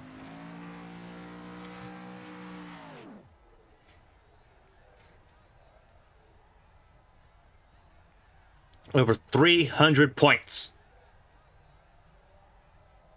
And now it's a competition between Brennan Gregg and Alec Daffin, second place in the championship standings.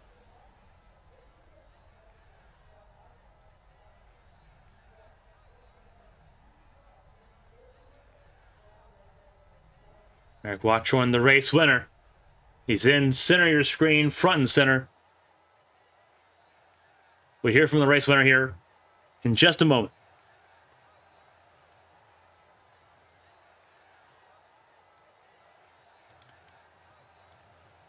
Merrick, this is Carmen from the ABM booth. You got a copy? Good copy. Alrighty. That was an interesting race. Obviously, you had to class the field there for most of it. But a caution almost put it all up for question. You obviously did what you had to do here. 250 miles, and you get a 4.3 second win for your 24th career win in the series. And you extend that lead beyond a big 300-point mark now in the season. How you feeling? Tired. Won't lie, I'm a little tired. That was a long race and a lot of green laps, so I mean, it was a great feeling, awesome feeling to come out and get my 9th win of the season, but, you know, I think a lot of people were doing the 6 hour of the Glen race, so I think we were missing a lot of drivers over that, but hey, it's one of those things, and, you know, hopefully we'll get all of our numbers back next week.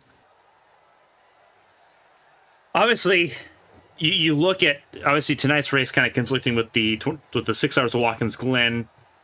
You look at next week at Kentucky, no genuine conflicts there going into the race next week. That marks the end of the first half of this season. A track similar to this, but also a decent amount different. How do you, obviously you did a lot of practice here tonight. Do you take anything from the night going towards Kentucky next week? And does that maybe make it a little bit easier for you to try to go back-to-back again here? Obviously, race win last week at Motegi, trying to go 3 in a row here on the intermediate tracks. Does a race like today make it easier for a shorter race next week? Hopefully, you know, you just got to race my race, you know, stay out of trouble. Patrick got a little trouble tonight with Selena. Selena unfortunately ran out of talent and, you know, slid up the track. I'm going to have to go back and look at that replay, of course. A lot of hurt hearts out right now. A lot of pissed off people, so I'm gonna have to bring both parties in and kind of cool them all off. But going into next week with that mentality, hopefully everything goes according to plan. A lot of things can happen. A lot of things may go wrong. It just comes down to who wants it the most, because we're getting towards the halfway point, and like you said, close towards the end of the season, where we're going to be looking at points, who's going to get the best spot, because only the top 20 get to stay inside the inside basically Twiggy, and then during the off season get to go race a 10-week season with the top 20 drivers from TNGG. So it's going to be a very interesting season, and just keeping my nose clean and staying out of trouble, and just keep doing what I've been doing, just doing me and practicing and coming out here taking wins and breaking hearts. It's your 9th win of the season. You talked about wanting to break your record, 11 wins last season. You're 2 away from it, and we're not even halfway yet. It's very crazy to think about just how dominant that car's been so far this season. You've done an incredible job with that. But it wasn't. It was almost thrown for a loop here tonight. But before I let you go, and kind of obviously a little bit to deal with here tonight between the incident with Thompson and Hernandez. But before I let you go, if there's anyone to shout out and say thank you to, Merrick, the floor is yours. Another dominating performance. Almost had the full field lapped here at one point. But a 4.3 second win. This is a win nonetheless. 9th win of the season. Yeah, no, I want to thank ABN. You guys are a great broadcasting crew. Appreciate y'all, coming out and showing us up even when we're down on number counts. I can't thank y'all enough for all the love and support you guys give us. I just want to thank you all truly from the bottom of my heart, and the leagues, for sticking with us and being here and hanging out with us and showing the different stories week in and week out. I want to thank the Watch Turn Innovations Group Incorporated, Twiggy, of course. I want to thank QSA. I was running the Quam Security Alliance car tonight, trying to change it up a little bit and capture the occasion. I may run that car for Kentucky next week. Don't know yet. Kind of just enjoying, my wins so far and how tough the season has been. So luckily we can keep it going and finish off strong. And just want to thank all my friends and family. Want to shout out to the birthday boy, Cody. He's one of my friend's husbands, and she's like almost 8 months pregnant.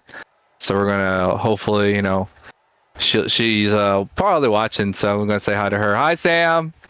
Guess I'm racing. So just fantastic feeling. Got my 9th win and 2-way. Maybe we can go 13. I don't know yet. We're going to see what happens. Well, you're going to definitely give it a shot here at Kentucky a week from now. Going to be a lot of fun. Merrick, congratulations. 9th win of the season, 24th win for your career here in the series. Congratulations on it. And obviously we'll be keeping an eye on you next week in the Bluegrass State. Yes, ma'am. Thank you. That was Merrick Watchorn, race winner here tonight. And as we get ready here for the 2nd place driver here tonight, we'll talk to Eli Sasek on his first podium in the series, I do believe. I have to double check on that to make sure that is correct. It would be his first career finish. His best finish up until this point was 8th place at Iowa. So definitely a markedly better finish for Sasek here tonight.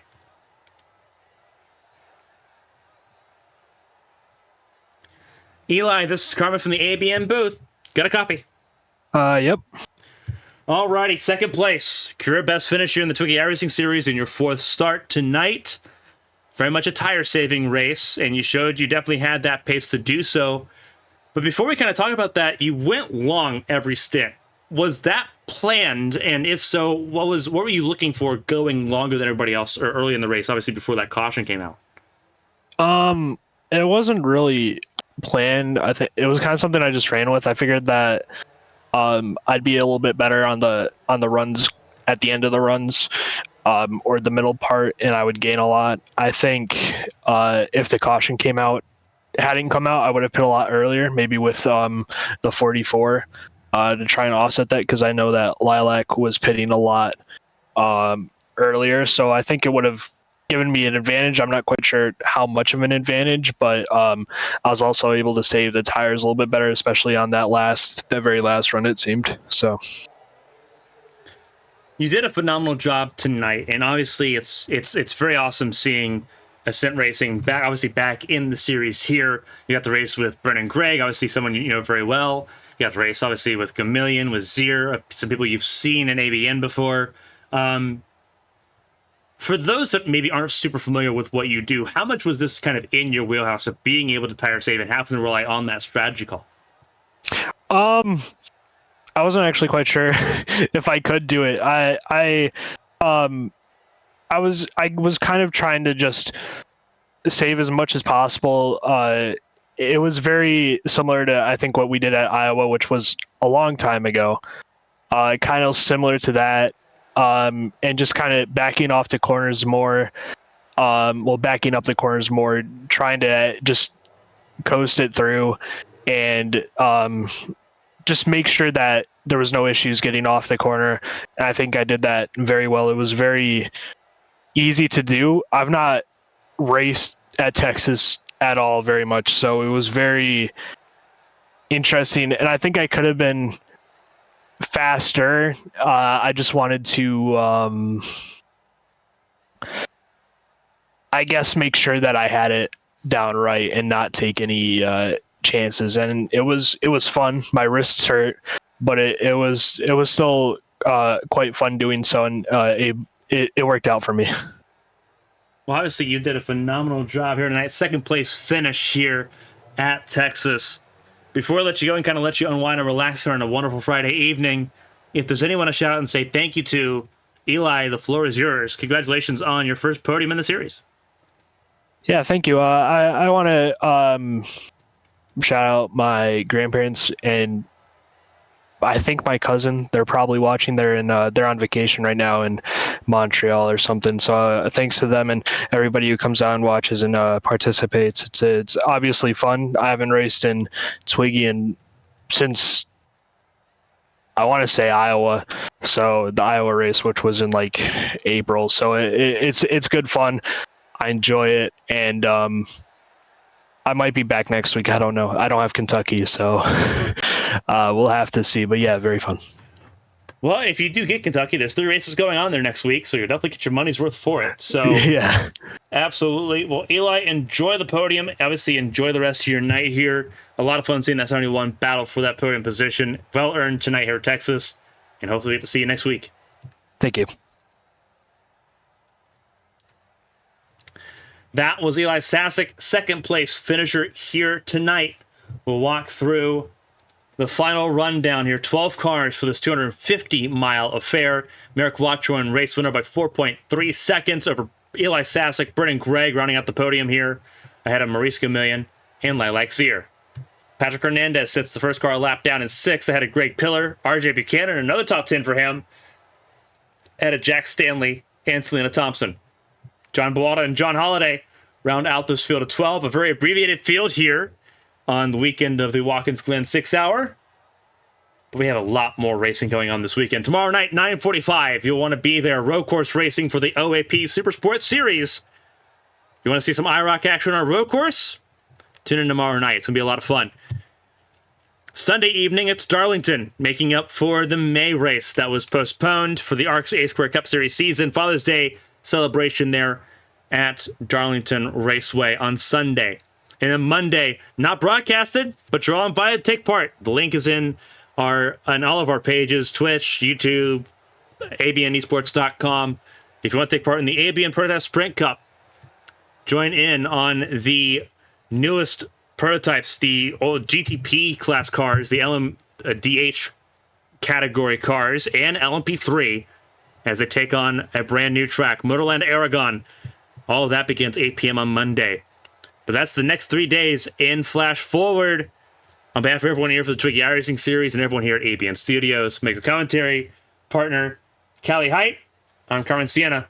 Until next time, stay safe, stay healthy, try to have some fun this weekend, but we'll see you tomorrow night at Watkins Glen. So long, everybody.